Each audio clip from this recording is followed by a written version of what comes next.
Bueno, muy buenas tardes. Es un gusto poder estar con ustedes de nuevo después de 2 semanitas en que estuvimos descansando un poco todos, en teoría, ¿no? Así que vamos a continuar con nuestro estudio y la vez pasada nos habíamos quedado en Génesis 2:9. Yo hice una pequeña introducción específicamente de ese versículo. Y es lo que vamos a ir viendo en este momento. Dice, Jehová hizo brotar de la tierra toda clase de árboles. Y yo había empezado a desarrollar un poquitito el tema este de los árboles, y hoy lo voy a desarrollar un poco más extensamente para que entiendan la centralidad del concepto. Justamente una de las cosas por las que este curso se llama Cosmovisión Bíblica es porque buscamos en la Biblia la base de lo que estamos diciendo. Y creemos que la Biblia es la palabra de Dios, por lo que todo lo que está en la Biblia está por alguna razón. Si yo pienso que hay algo que está por casualidad, entonces, ¿cuál es mi confianza de que esta es verdaderamente la palabra de Dios? Si está, por alguna razón está, y vemos que cuando escudriñamos un poco las escrituras, nos encontramos con cosas que ni nos imaginábamos y que tienen que ver con toda la cultura en la que fue escrita la Biblia.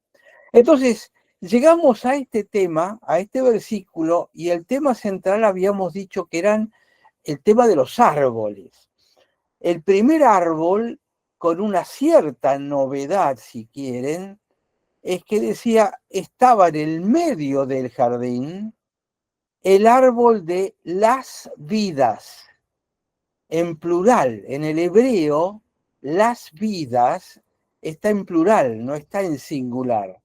Y habíamos dicho que una interpretación podría ser que el árbol de las vidas significa las vidas física y espiritual, o material y espiritual, si quieren, y que podría explicar de esa manera el tema del árbol de las vidas. Y después el árbol del conocimiento del bien y del mal, que lo vamos a ir desarrollando un poco ahora y un poco después con el episodio de Eva y Adán comiendo del árbol de la ciencia o del conocimiento del bien y del mal. Pero este concepto de árbol va mucho más allá de mirar un árbol y nada más. Un dato solamente para detenerme un segundo, dice que Dios puso estos árboles que quizá uno podría decir, ¿por qué los puso en el medio del jardín? Si yo hubiese sido Dios y este árbol servía para la caída del hombre, yo lo hubiese puesto en un ángulo bastante apartado del jardín, rodeado por un foso con agua estancada, y le hubiese puesto cocodrilos, como para que nadie pase, como para prevenir. Y Dios fue y lo colocó en el medio del jardín. Para mí, incluso que esté escrito acá, en el medio del jardín, es decir, que fueras a donde fueras en el jardín, recorrieras por donde recorrieras, era casi seguro que ibas a tener que pasar y ver los árboles esto. Se iba a generar una tentación. Por lo menos estaban los dos juntos. El árbol del bien y del mal, que puede significar una caída, y el árbol de la vida. Es como que compensa un poco, pero se da cuenta que el hecho de que esté en el medio está teniendo un significado que va más allá del simple lugar geográfico. Dios lo puso ahí por una razón. Ahora, con respecto al árbol, vamos a ver ahora preparé este gráfico para ver si lo podemos entender. Fíjense que el árbol está acá. Y aquí está su forma de escritura en el hebreo. Et sería la pronunciación. Y habíamos dicho, el árbol es la forma masculina en el hebreo de esta palabra que está acá, etzá, que significa consejo. Se dan cuenta que la raíz, etz, es la misma que árbol.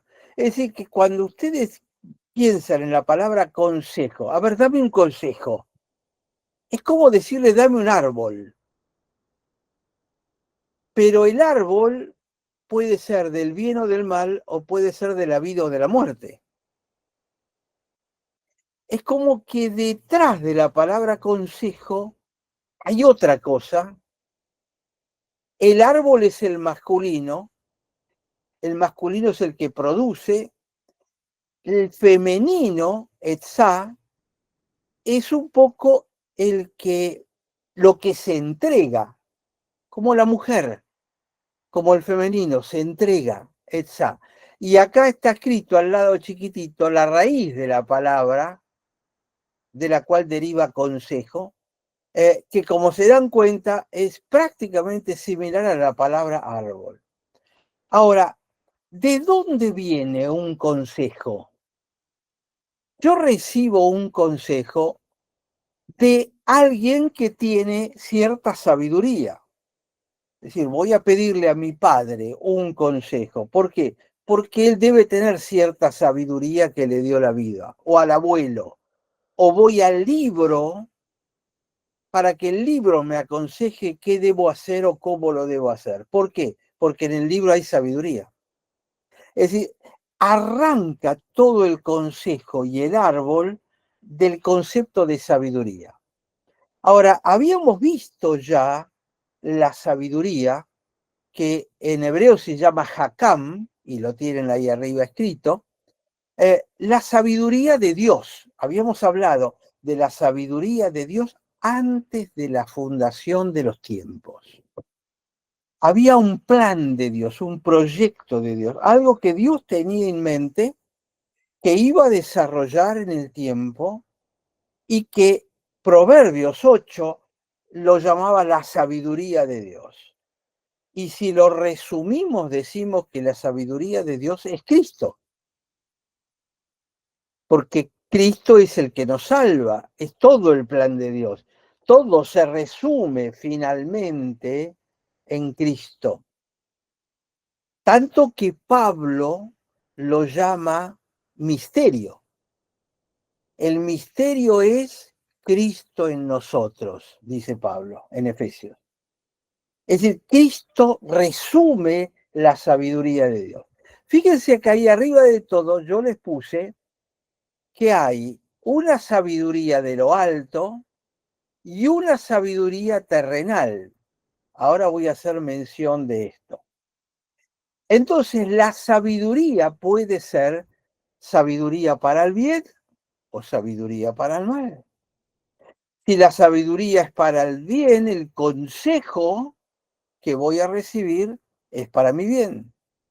Pero si la sabiduría procede del mal, entonces el consejo que me van a dar, por ejemplo, la serpiente, es un consejo equivocado que me va a producir daño. Y el elemento simbólico alrededor del cual están todos estos conceptos juntos es la palabra árbol. Ahora, ahí a la derecha les puse en rojo la palabra cruz. En el griego, la palabra madera, que es digamos, la principal, el árbol es de madera, eh, se dice xilón, pero una estaca vertical, de ahí viene el concepto conectado con la cruz, se llama stauros, era el instrumento romano de crucifixión. La palabra cruz aparece por primera vez en el Nuevo Testamento, en el Evangelio de Mateo. No existe en el hebreo con el sentido de cruz, de muerte, de crucifixión. Se utiliza la palabra cruz de cruzar, raíz de la palabra cruzar, cruzar un río, cruzar un terreno, pero no la cruz de crucifixión porque no existía. Ahora, ¿con qué está hecha la cruz? Con madera, de árbol. Por eso Cristo fue colgado ¿dónde? En un madero. Es una de las traducciones en el Nuevo Testamento. Un madero, como en realidad la palabra es con una cruz, pero por alguna razón el traductor lo traduce como madero, porque el traductor está haciendo la conexión con la palabra árbol, etz. Sí, ¿por qué murió Cruz? Porque hubo un mal consejo.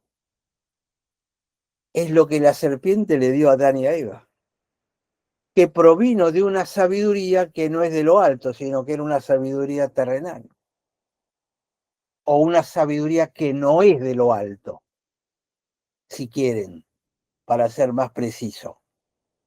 Entonces, el concepto de árbol está relacionado con la cruz en la que Cristo muere. Pero le sigo conectando más cosas como para expandir la mente. La cosmovisión está diseñada para pensar, para razonar y para conectar cosas y dejarse asombrar. La cruz de Cristo o la cruz donde Cristo muere, ¿era símbolo o se transforma en símbolo de qué? En la figura del templo del Antiguo Testamento, del altar donde el Cordero era sacrificado. Cristo es sacrificado arriba de una cruz. El Cordero era sacrificado arriba de un altar de piedra, no de madera, de piedra.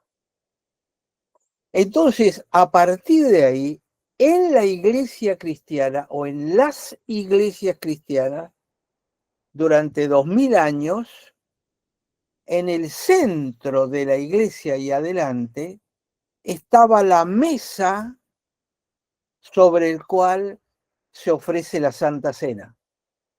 Estaba y está. Cuando salimos a una Santa Cena traemos, aunque sea una mesa chiquita, está la madera. Esa mesa no es una mesa. Esa mesa es el símbolo de dónde fue crucificado Cristo. La cruz que colgamos es un símbolo del madero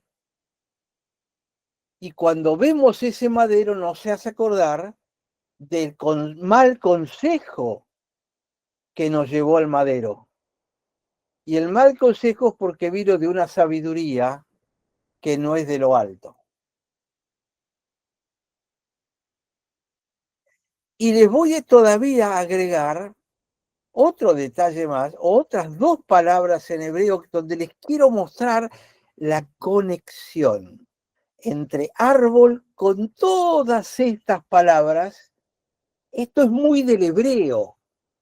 En el hebreo hay una raíz de 2 o 3 letras y hay una familia de palabras que tienen esa raíz. Y participando de alguna manera del significado de esa palabra o de esas palabras, cuando uno las junta todas. Es una forma de leer. Ustedes lo intentan hacer en castellano y no lo van a poder lograr. Pero por eso es que quiero transmitirles esto. Y fíjense cuál es la próxima palabra. Dolor en hebreo. Ahí tienen la palabra, la raíz. Esta es la raíz de la palabra. Etzeb. Etz. Esta etz significa árbol. Dolor se deriva de árbol.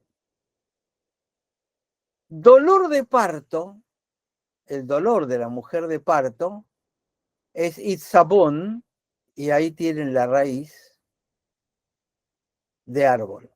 ¿Qué tiene que ver dolor de parto con árbol? Con dolor darás a luz tus hijos, como consecuencia de que del mal consejo que recibiste. ¿Por qué? Porque proviene de una sabiduría que no es de lo alto. Entonces, si yo pienso en, cuando me quejo que en la vida tenemos dolores, o estamos pasando dolores, o cuánto dolor estoy pasando, ¿por qué estoy pasándolo? Por culpa de un árbol, el árbol de la ciencia del bien y del mal, porque elegí el mal creyendo que era el bien y desprecié el bien creyendo que era el mal, porque proviene de una sabiduría de lo oculto. ¿Por qué paso dolor? Por la elección de sabiduría que he hecho. Es todo simbólico, pero con esto de alguna manera quería mostrarles las conexiones que hay con esta palabra árbol para que nos vayamos dando cuenta. Y les voy a mostrar, ahora sí, Santiago capítulo 3, Nuevo Testamento. Fíjense lo que dice. Si ustedes tienen celos amargos y contención en vuestro corazón, es decir, tienen dolor, no os jactéis ni mintáis contra la verdad. ¿Qué es la verdad? La sabiduría de lo alto. Si conocéis la verdad los hará libres. ¿Qué es la verdad? La sabiduría de lo alto. No mintáis contra la verdad, porque esta sabiduría no es la que desciende de lo alto, sino que es terrenal, es animal, es diabólica, porque donde hay celos y contención y dolor, si me permiten agregarle, allí hay perturbación y toda obra perversa. ¿Por qué? Porque proviene de una sabiduría de acá abajo. Y el versículo 17 dice, pero la sabiduría que es de lo alto, aquella antes de la fundación de los tiempos, la que da el buen consejo, es primariamente pura, después es pacífica, es amable, es benigna, es llena de misericordia, de buenos frutos, sin incertidumbre ni hipocresía. ¿No le suena a los dones del Espíritu? Gálatas 5. Pero esto lo dice Santiago, no lo dice Pablo. Es decir, Santiago como buen hebreo entendía este concepto del árbol, de la ciencia del bien y del mal, proveniente de dos tipos de sabiduría diferentes, y por eso él lo pone clarito. Entonces uno dice, ¿de qué árbol vas a comer? ¿Vas a comer de la ciencia del bien y del mal? Cuidado, porque si comes de eso estás buscando otra fuente de sabiduría que no es la de Dios. Todo esto lo vamos a extender cuando lleguemos a Génesis 3, cuando Eva come de allí. Vamos a hablar de nuevo de este tema un poquitito, pero extendiéndolo, aplicándolo más a fondo. Entonces, comer del árbol de la ciencia del bien y del mal significó adoptar una perspectiva de vida, adoptar una sabiduría de la cual me voy a nutrir, escuchar a alguien más aparte de Dios.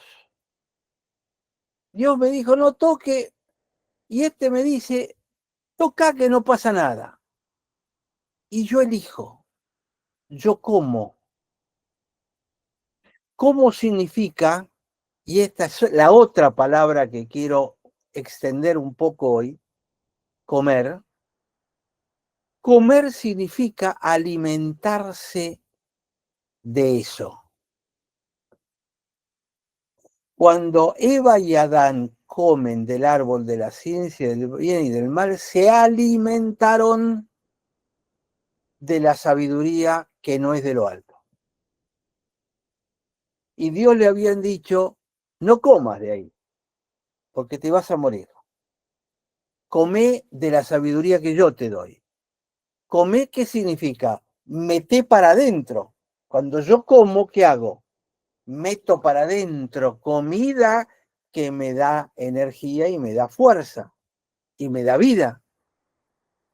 Entonces, en lugar de comer la comida de Dios, Adán y Eva comieron la comida que les recomendó la serpiente.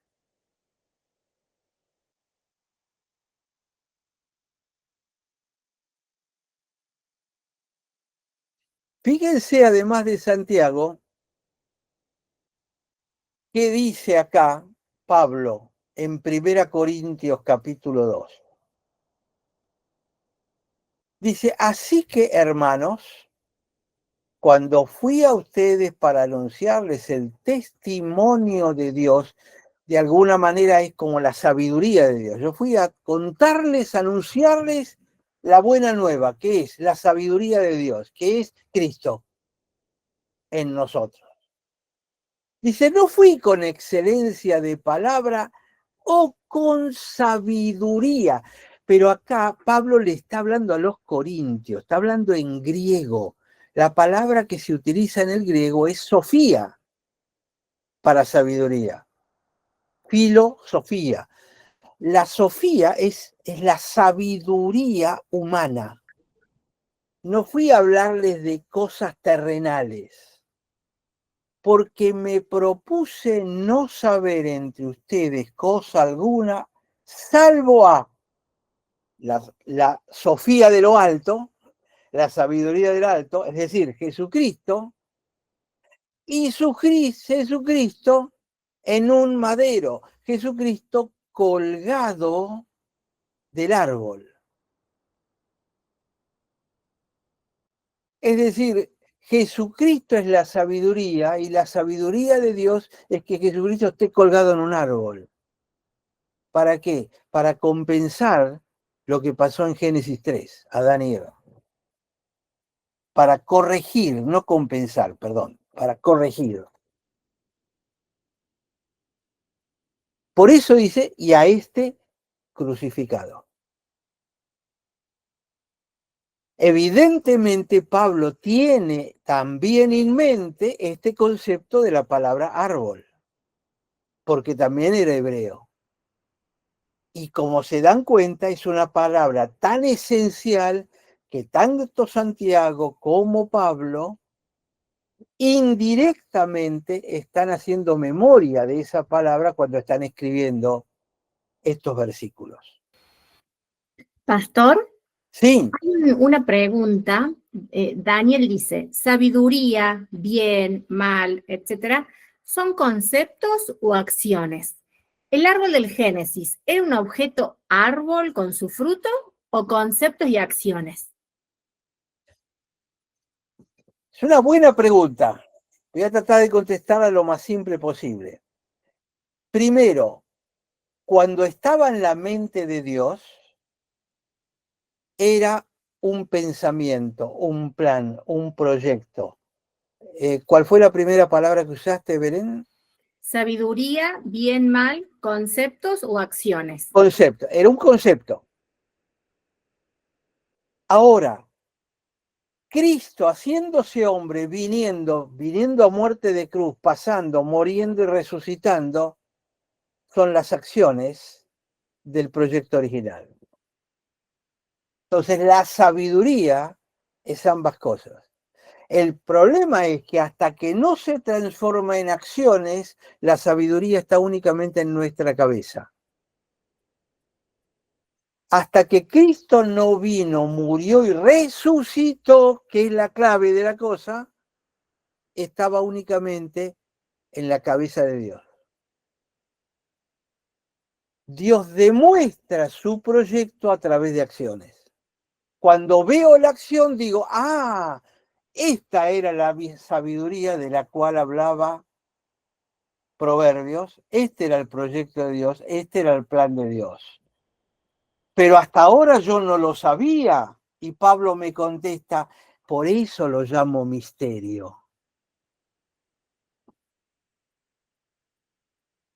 Y si van a Efesios 3:10 van a ver que dice, este misterio ahora es dado a conocer por medio de principados y potestades. Ya lo vamos a ver más adelante ese versículo.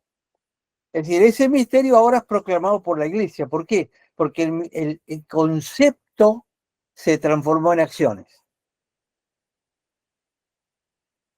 Así que espero haber podido contestar esa pregunta.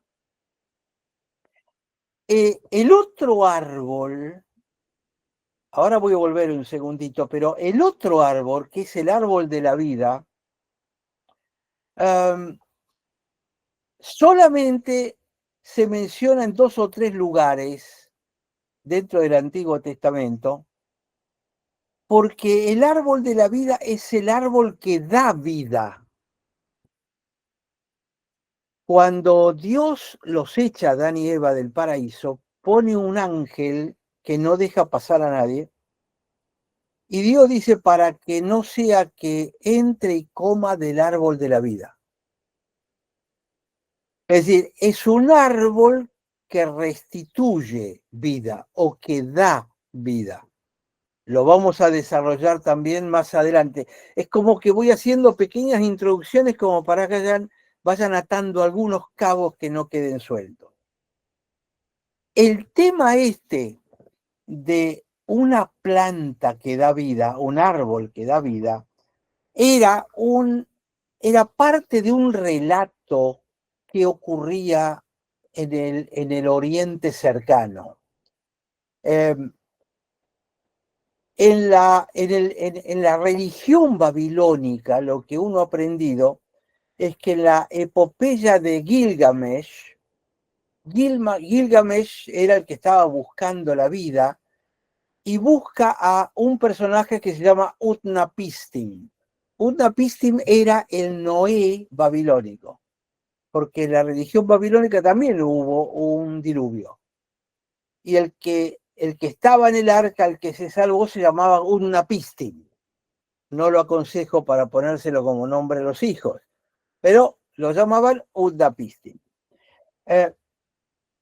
Entonces, Gilgamesh lo busca a este Noé babilónico para que los dioses le den una planta que le dé vida, inmortalidad y juventud eterna. Entonces está buscando Gilgamesh esa planta que le dé la eternidad. ¿Se dan cuenta el paralelismo de pasajes que hay? Pero resulta que a este pobre Gilgamesh una serpiente le roba la planta de la vida, la juventud eterna. Y se pierde el regalo, porque se le roba una serpiente. Son relatos paralelos. Ahora, el relato babilónico uno lo escucha y es medio grotesco. En cambio, cuando uno mira el relato hebreo, uno se da cuenta que acá hay otra dimensión, otro mensaje que está incluido dentro de todo esto. Y este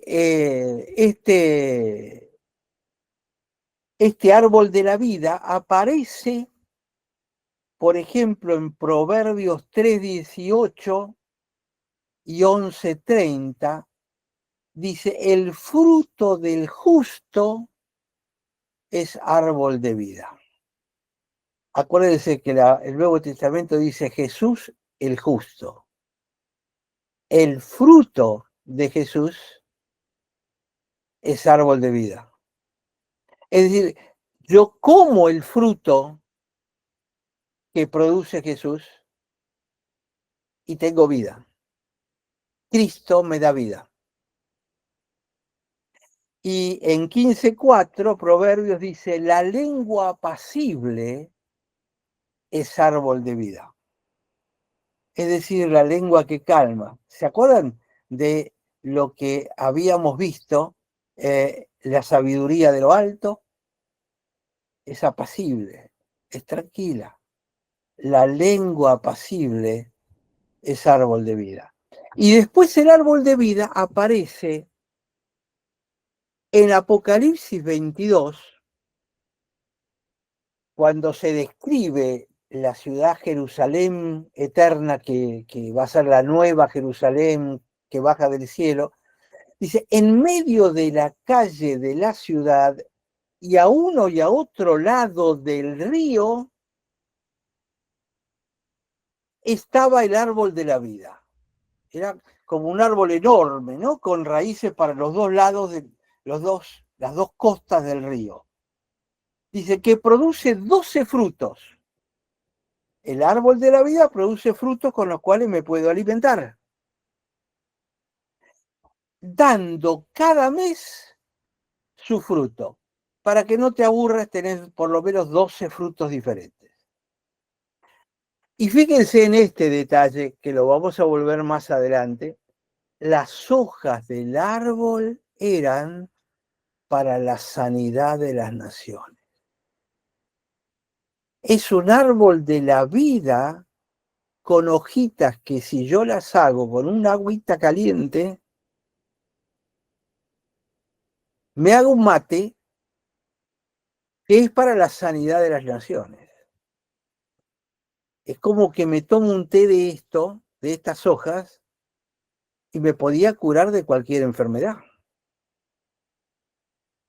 En Edén estaba prevista la enfermedad, la bacteria, el virus, los hongos, lo que ustedes quieran. Pero había una solución, que eran las hojas del árbol de la vida. Cuando a Adán y a Eva se lo aparta del huerto, se lo aparta de la posibilidad de consumir estas hojas. Lo dejo ahí, lo vamos a volver a retomar más adelante, pero es simplemente como para que vayamos conectando estos pasajes. Entonces, el árbol de la ciencia del bien y del mal, ustedes se darán cuenta que no es un árbol de la moralidad. Esta es la versión habitual. El árbol del bien y del mal es lo que está bien y lo que está mal. Esto está bien hacerlo, esto está mal hacerlo. Es un tema moral. En nuestra filosofía, ahí les puse dos de los que hablaron de esto. Uno es Kant, que dice, hay principios morales universales que deben cumplirse sin excepción.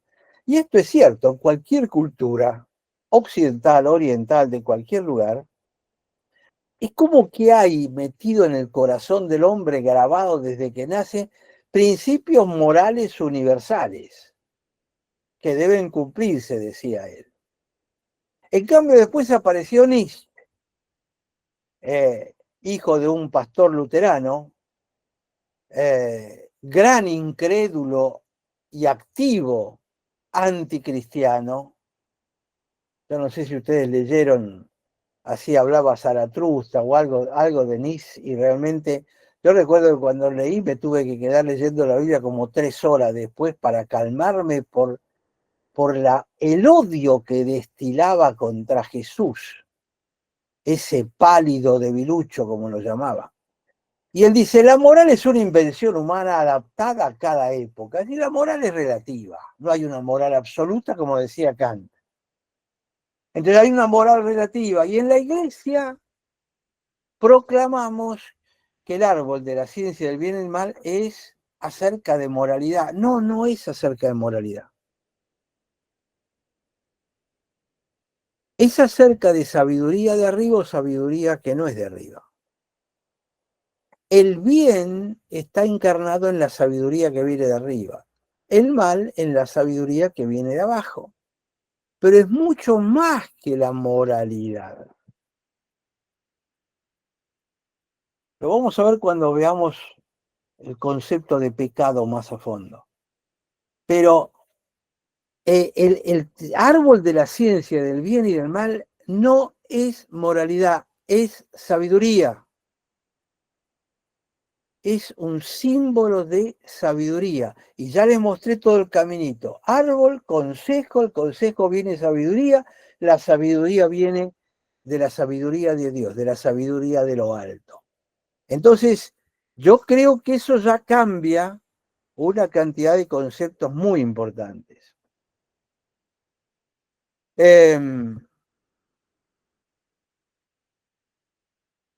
Con respecto a esto, cuando vayamos a Génesis 3 con Eva aceptó la sabiduría de la serpiente porque la palabra significa, se puede traducir como ser prudente o actuar con sabiduría o tener éxito, porque ella quería su propia sabiduría. Satanás le dice, ustedes van a ser como Dios. Ah, vamos a tener la sabiduría como Dios. Yo quiero esa sabiduría, prefiero a esta antes que la de Dios. Pero lo vamos a ver más en Génesis capítulo 3. Pero cuando ella vio esa otra sabiduría, ¿qué hizo? Tomó y comió. Entonces llegamos a la palabra comer. ¿Qué significa? Meter adentro, alimentarme de. En este caso no es alimentarme de la moral de acá abajo, es alimentarme de la sabiduría del mundo. Cosa en la cual hay que tener un enorme cuidado. Por eso hay que conocer la palabra de Dios a fondo. Y hay que hurgar y meterse, porque hay mucha sabiduría de acá abajo, de la cual estamos comiendo. En la televisión, cuando miramos televisión, estamos comiendo sabiduría humana, sabiduría de abajo.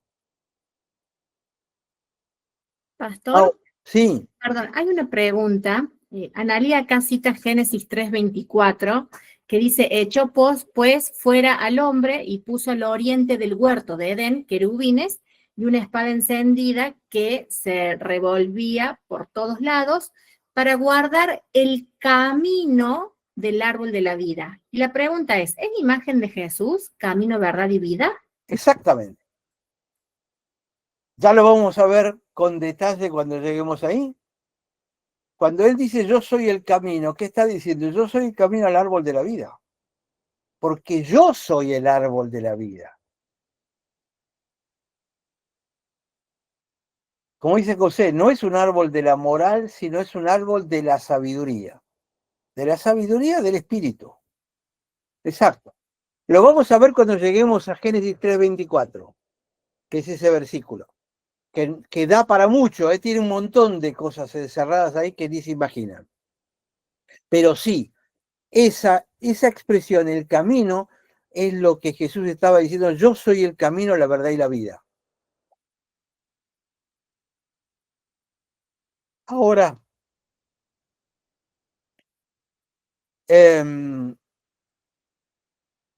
este tema de moral o sabiduría es la palabra clave. En breve voy a volver al concepto de comer, porque lo voy a relacionar con Jesús y el Nuevo Testamento para que entendamos dónde se conectan uno con el otro. Pero antes de ir a eso, déjenme pasar por estos versículos, que los vamos a pasar más rápido. Sin embargo, tienen también por lo menos dos cosas muy interesantes. Una dice, salía de Edén, un río para regar el huerto. Si se acuerdan, la palabra Edén significa algo sin límites, algo muy grande, muy largo, que se extiende por mucho tiempo. Y habíamos visto que la palabra jardín es una palabra que implicaba límites, es como un cuadradito adentro del Edén, que es una zona muy amplia. Ahora, de este Edén, que es una zona muy amplia, aparece un río para regar el huerto. Y acá tenemos otra palabra clave, la palabra río. ¿Por qué? Tenemos que entenderla porque vamos a entender el Mar Rojo, que es un río que se cruza, el río Jordán, que se cruza un montón de veces, donde se bautiza Jesús. Entonces, ¿qué hay detrás de esta palabra eh,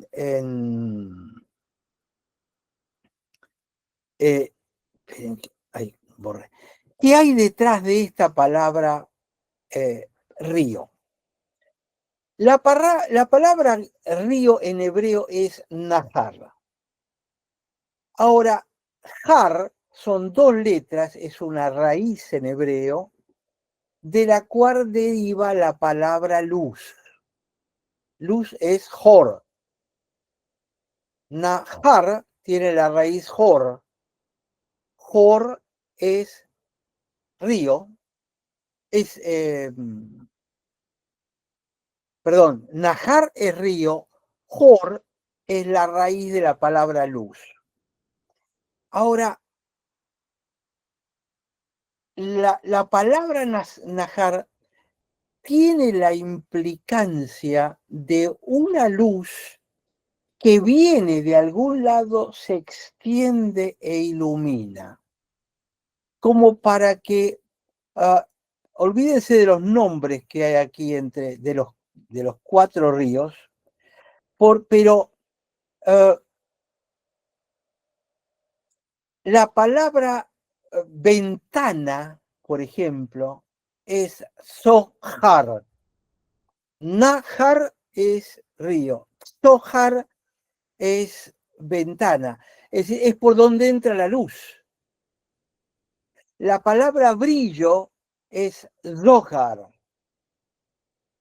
Brillo. Hay una letra y la raíz har. Es decir, tiene que ver con la luz. Río tiene que ver con la luz. Entonces, desde Edén, el lugar de Dios, viene una luz, viene un río. Ese río de luz, la luz, acuérdense que era Cristo. Ese río es el que hay que cruzar cuando se cruza el Jordán. En esa luz es que se bautiza Jesús. Este río se divide en cuatro, es decir, los cuatro puntos cardinales, de alguna manera, que traen la luz de arriba, el brillo, son una ventana. Y en Apocalipsis, como vimos recién, hay un río que sale de abajo del templo. A ambos lados de eso están las raíces del árbol de la vida, que se nutre del río, de esa luz que proviene del templo y se extiende para abajo. ¿Se dan cuenta el concepto de río conectado con el concepto de luz en el hebreo? Por supuesto que esto no se puede ver en la traducción. En Apocalipsis 2.10, perdón, en Génesis 2.10, van a ver esto. De Edén salía un río para regar el huerto y de allí se repartía en cuatro brazos. Y le pone los nombres y lo que había. No gastemos mucho tiempo en eso, yo lo he tratado de investigar incluso con un montón de comentarios. Hay un montón de delirios a qué puede significar, pero no hay nada en concreto. Yo creo que ahí hay algo. Ahora, no lo sé, no sé cuál es. Eso es parte de las preguntas que le tengo a Dios, porque si están ahí es por algo, no están de casualidad, no están al azar. Ahora, ¿qué significan? Hasta ahora me parece que nadie lo ha descubierto ni ningún comentarista. Entonces, el próximo versículo dice, que tomó Dios, pues, al hombre y lo puso en el huerto del Edén. ¿Qué quiere decir? Que el hombre no estaba en el huerto del Edén. ¿Dios dónde lo hizo? ¿En el huerto? No, no lo hizo en el huerto, lo hizo afuera del huerto. De donde tomó la tierra. ¿Cómo lo sé? Porque en Génesis 3 dice que Dios lo sacó del huerto a los dos a la tierra de donde los había tomado. Es la misma Biblia la que lo dice. Dios fue afuera a la tierra, a la Adamá, tomó barro, hizo el hombre, y cuando el hombre ya tenía vida, y después de que el hombre hubiese visto los cardos y espinas de afuera del huerto del Edén, lo trae y lo coloca de pronto en el paraíso. Imagínense, afuera no había árboles, frutas, verduras, ríos, vegetación verde, animales pastando. Toda la belleza del huerto del Edén fue un shock para Adán cuando lo trae y lo coloca en medio de eso. Ahora, lo toma entonces Jehová Dios al hombre y lo pone en el huerto del Edén. Fíjense que al hombre solo, la mujer todavía no está en este relato. Lo pone allí y el hombre me imagino que miró y dice, ¿y yo acá qué hago? Fuera de comer y pasear y dormir arriba del pasto verde. Y entonces Dios le dio una tarea, la primera tarea que Dios le da al hombre, la tarea más importante que tiene el hombre. ¿Qué le dijo? Cultivalo. Es decir, ¿cuál es el primer oficio del hombre? Jardinero. A cuidar las plantitas. Es muy interesante, me contaron hace muchísimos años, hace 30 años, que en Japón, en las escuelas primarias, en el primer grado, los chicos entran y las maestras le dan una maceta con tierra y semilla para que planten una semilla y armen un árbol, para que ellos aprendan. Pero me dijeron que el mismo aprendizaje lo tienen que hacer las maestras. Y tienen que mantener la planta viva. Porque si no pueden mantener una planta viva, ¿cómo van a mantener un niño vivo y creciendo? Es decir, es como que la jardinería forma parte del arte de hacer crecer al otro. Díganme si esto no es el concepto más cercano a discipulado que uno pueda pensar. ¿Qué significa discipular al otro? Que el otro es una semillita de vida a la que tengo que ayudar a crecer. Tengo que cultivarlo. Mientras lo cultivo, yo aprendo. Discipular es cultivar a otro. Es ayudar a crecer al otro. Prevenirle las enfermedades. Darle el agua que necesite. Proveerle la luz que necesita. Cuidarlo del sol extremo. Cuidarlo del frío extremo.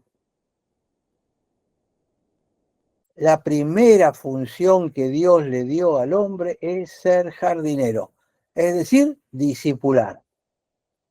Y uno se acuerda, por supuesto, de Mateo 28. Ir pues y hacer discípulos. Vayan y hagan crecer sus plantitas. Y la segunda palabra que está asociada con esto dice, para que lo cultive y para que lo guarde. Esta palabra guardar va a aparecer más adelante de nuevo, especialmente en Génesis 3:24, cuando le dice al ángel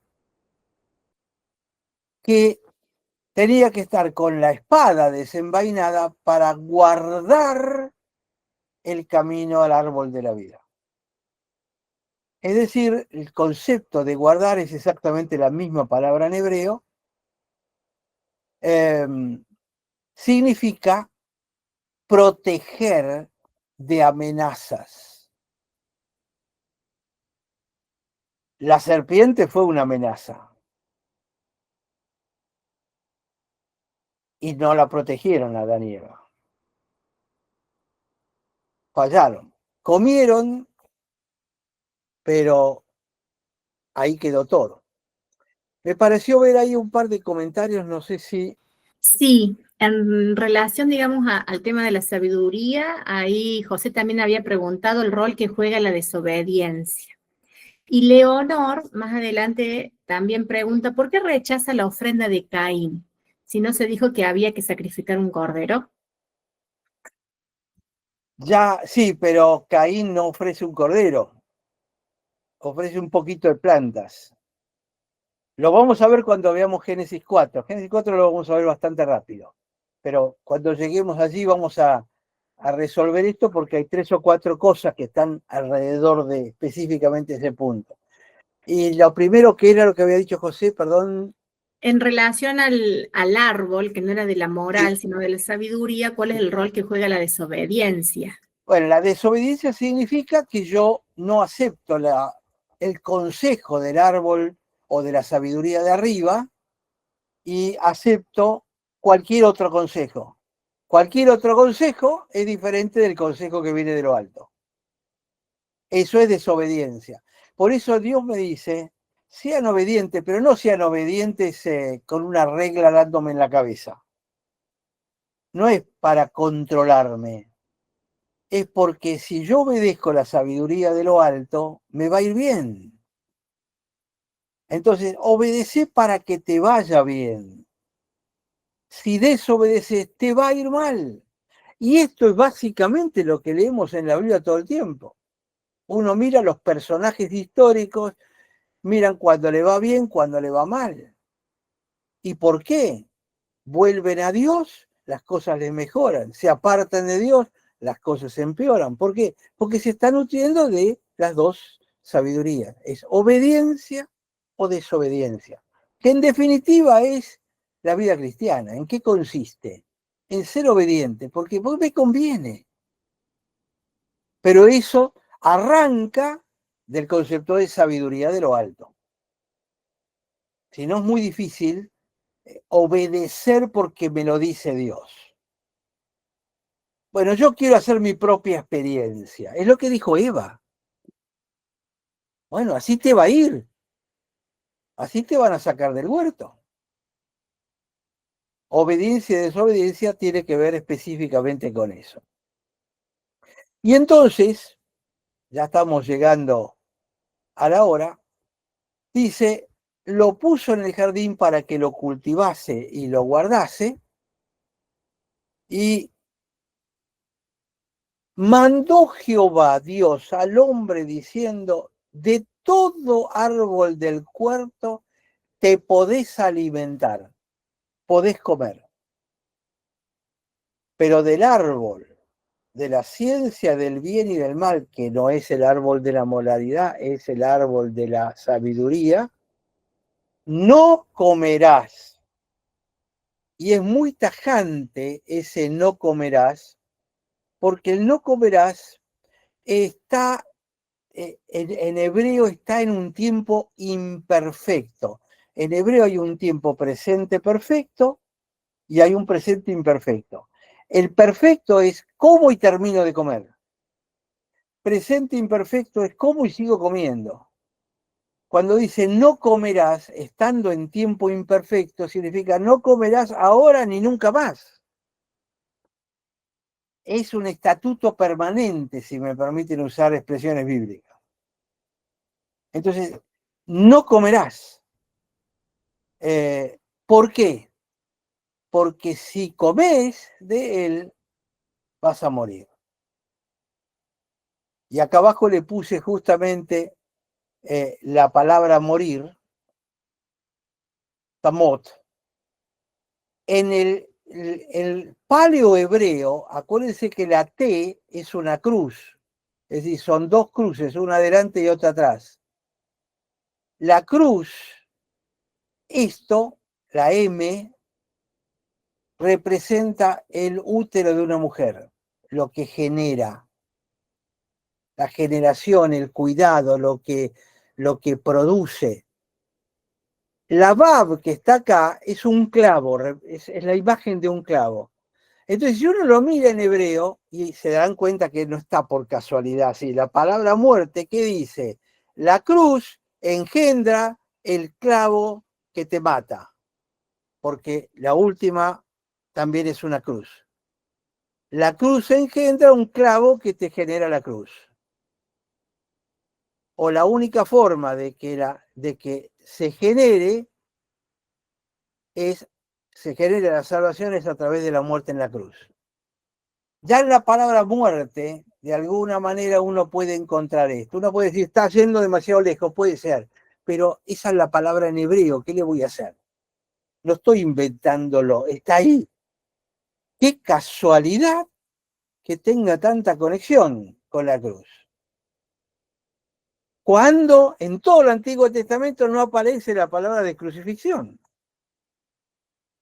Es raro, ¿no?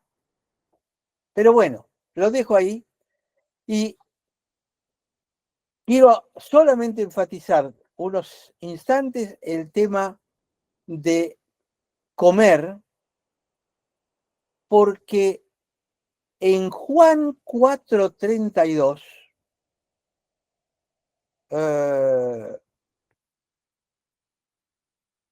en Juan 4:32, voy a sacar esto porque ya no lo necesito. Juan 4:32 les dice Jesús a sus discípulos, yo tengo una comida que comer que ustedes no saben. Y uno cuando lo lee en el Nuevo Testamento así dice, ¿de qué está hablando?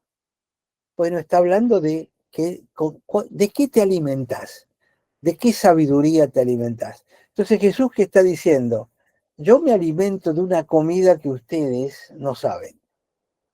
Yo me alimento de la sabiduría del Padre. Juan 4:34, Jesús le dice a sus discípulos, mi comida es que yo haga la voluntad del que me envió y que acabe su obra. Este versículo lo habíamos visto con respecto a el Shabbat, donde Dios se abstuvo y yo les mostré este versículo enfatizando el acabar su obra. Es decir, Jesús vino a continuar con la obra que Dios tenía en su sabiduría, en su plan, en su proyecto. Pero Jesús le dice, mi comida es que yo haga la voluntad del Padre. La sabiduría de Dios está en que yo haga la voluntad de Él. ¿Por qué? Me va a costar la vida, pero esa es la sabiduría que va a dar vida. De nuevo, cuando Jesús habla de comida, no está hablando del pan. Y la última que les muestro en Lucas capítulo 4, las tentaciones del diablo, 40 días el diablo lo llevó y no tenía nada para comer.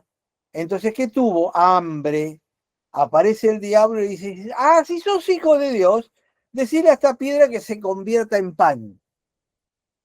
Y Dios, Jesús lo que le dice es, ¿sabe lo que pasa? El pan es lo que comen los de acá abajo, pero mi comida es la sabiduría que viene de Dios. Entonces yo no puedo convertir la piedra en un pan, porque mi comida no es la comida de abajo, mi comida es la comida de arriba. Por eso le dice, no solo de pan vivirá el hombre, porque nos está diciendo, tenés que comer de la sabiduría de Dios. No está mal comer desayuno, almuerzo, merienda y cena si quieren. Pero lo que Jesús está diciendo es el hombre tiene que vivir de comer, de alimentarse de la sabiduría de Dios para poder mantenerse conectado a ese Dios. ¿Por qué? Porque si no, vas a quedarte afuera. Entonces, cada vez que ustedes encuentren la palabra comer, Cristo, ¿se acuerdan cuando Cristo encuentra una higuera porque tenía hambre? Conéctenlo con esto. Va y busca la higuera y busca el fruto y lo va a comer y no había fruto. Entonces la maldice. ¿Por qué? Porque la higuera era una representación de un árbol que no da fruto, un árbol que no siguió la sabiduría de lo alto. Y entonces no tiene fruto. Es todo un símbolo. La higuera es un símbolo de Israel, que no había producido fruto. El fruto que se esperaba de ella. Por eso dice, no solo de pan vivirá el hombre, sino de toda palabra que sale de la boca de Dios. Que es la sabiduría esta, de la cual venimos hablando desde la clase número 1.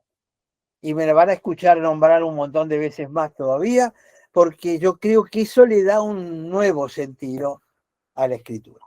Bueno, me parece que hasta acá habríamos llegado hoy, si les parece.